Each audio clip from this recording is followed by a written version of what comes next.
The problem with people pleasers in life is when one has to deal with those. Well, the underlying problem of a people pleaser is the frustrations they have and programming. See, usually to create a people pleaser, one needs to be programmed to serve you or, well, the others around them. And this will happen from a very young age. See, there are a lot of people who are alone, and well, when they reach further levels of their existence. Now, this depends. It can be 30 years, it can be 50, it can be 70 years, it doesn't matter. The point is, when they reach a certain level of frustration and loneliness, they will want people to do literally everything for them. They will fake sickness, they will do literally, all the possible things, right? All the manipulation possible to keep people distracted from who they are and to have them focus on the problem, which is them, right? They may not necessarily be a problem, but the problem is if they are alone, they are so alone, and well, it doesn't matter if they are, alone in reality. See, as I said, when you deal with people who have frustrations or, who don't feel or see the reality because of their pains, and their fears and the such, it matters how they view the world, right? Not how you view the world or how the world truly is, right? In reality. Because the point is, some people may be surrounded by some of the best people in the world, but they may still feel alone because if one gets too attached to a certain idea, to a certain perception or a set of perceptions, it's kind of hard to snap out of it. If someone's had a life in which they were surrounded by people who would make use of them or who would treat them badly, they would expect the same treatment even if they end up in one of the most loving environments. This is something called expectation, right? You always expect the worst.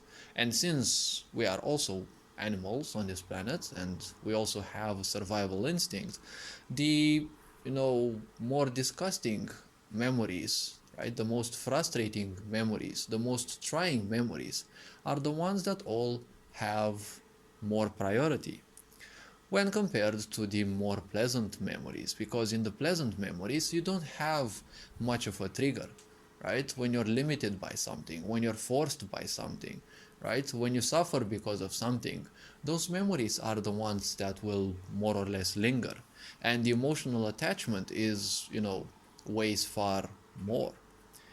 Also, let's not forget that, the lower the vibration, the more dense they are, so, they feel even more realistic. And at the same time, there's also the time perspective, right? If you suffer for 5 minutes, it may feel like an hour. If you have a good time for 20 hours, it feels like a second, right? So all this being put together, right? Perception can create a very distorted impression, a very distorted version of reality. And when it comes to this, people pleasers, unfortunately, they are way too obsessed with the idea of doing everything possible for attention. That is their unconscious race, that is their unconscious quest. They have a quest to simply do everything possible so that other people will notice them. The problem is, the obsession itself is far more important than those whom they help, right? Because that is basically what people pleasers are. They will trade all their energy in return for attention, and this means not even having boundaries. Now, the point is, when you meet such people, their not having any boundaries means that indirectly or directly, you'll also meet awkward people, right? Because they having no boundaries will have all sorts of people in their life.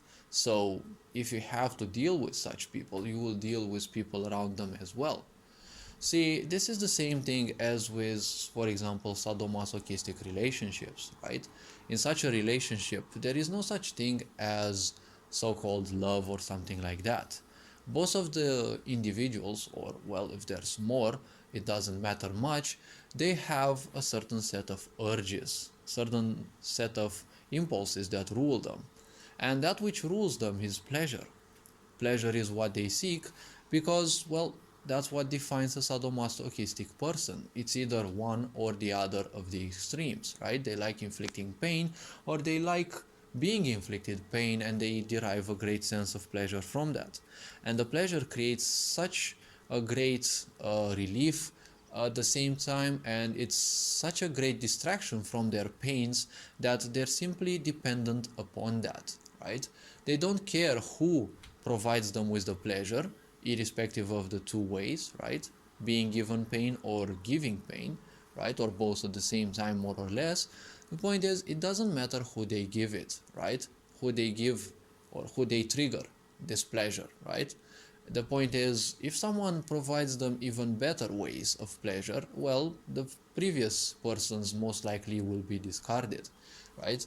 This is, well, the problem when you're simply directed by your pains, when your pains, frustrations, and habits of your ancestors, as well as your, current life past, well, when these happen to end up, well, dictating life for you, well, unfortunately, you will simply repeat life again and again.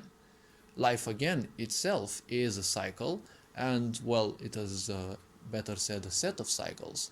But the point is, one should transcend the unconscious cycles, because the point is, they will constantly repeat until one wakes up and shakes up from these patterns, right? From this repetitiveness of pain.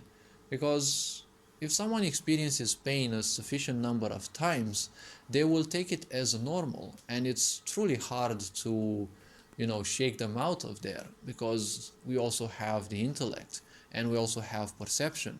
If something happens to at least accidentally derive you some pleasure, and some people derive a lot of pleasure from their pains, they are one of the most miserable people in life. But again, the comfort zone, the intellect, right, which fights for everything they believe in, right, and all the inner parts of them will constantly support that. Because once they believe that that pain is the only thing they can have, their intellect will fight to support that, and everything which is different is in a way the enemy. They will fear everything which is different because it's no longer a comfort zone. So they enjoy their own pain, right? Every people pleaser in a way is a masochistic being. The problem is, sooner or later they will fall ill. And when they fall ill and they will be, let's say, pampered by others, they will fall in love with the sensation of finally being taken care of. So most likely they will start the cycle of the, uh, of those who demand that they are people pleased, right? Or what I call the breeders, right? The ones who will breed the next generation of people pleasers, right? So all this being said, hopefully this video was introspective enough. You are appreciated. Take care of yourself. Become introspective to realize that most of the answers that one seeks are simply inside of us, but they take a certain level of perception to realize. All this being said, have an awesome day, take care, and I'll see you around. Ferenc Bor signing out.